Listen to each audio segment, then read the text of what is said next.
In the other footprints video, we looked at the positive side of footprints, how to find sites that will further our goals. Well, in this one, we're going to look at the dark side of footprints. And just a reminder, footprints can either be positive or negative.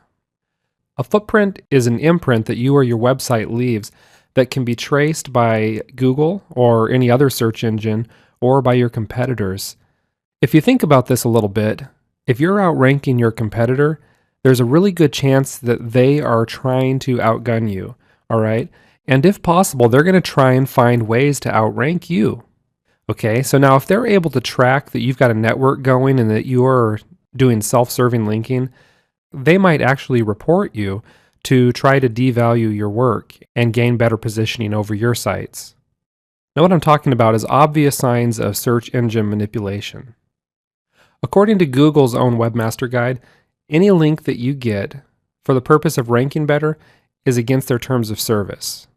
Now I want to ask the question, does anyone not do this? We all want to rank better, and in order to rank, you're going to need links. The question of content is king always comes up, and I think we can all agree that content is great, but only if people can find it. If you can't be found, natural links probably aren't going to be created. People have to be able to find your content in order to link to you.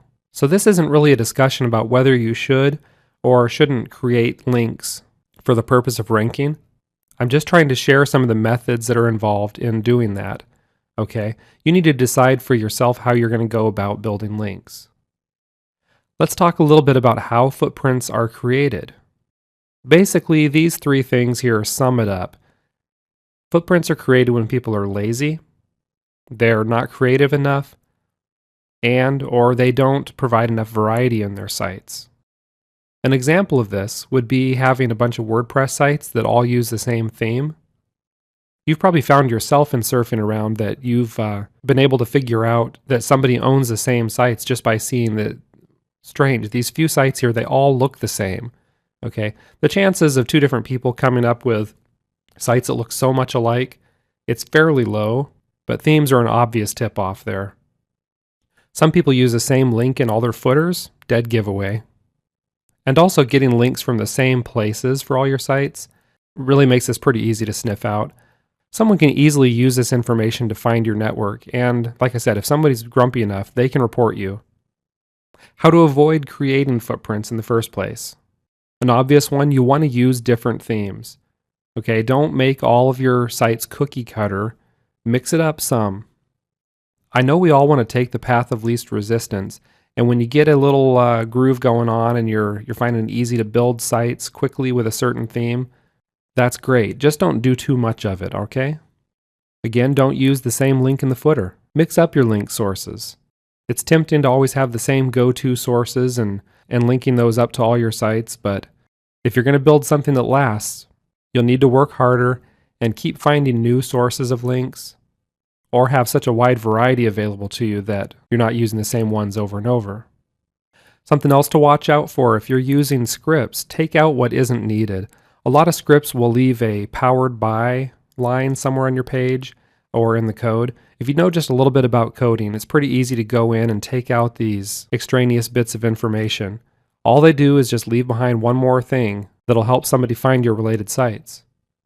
You'll also want to add good content to your sites, because thin affiliate sites are easier to detect. If you're selling links, and again, this isn't a question of whether you should or shouldn't, but if you are, you want to do it on sites you don't care about, okay? It's good extra money on the side for some people, but if you end up losing one of your good sites because of it, it's not worth it. Eventually, you're going to have a few throwaway sites. Go ahead and sell links on those sites.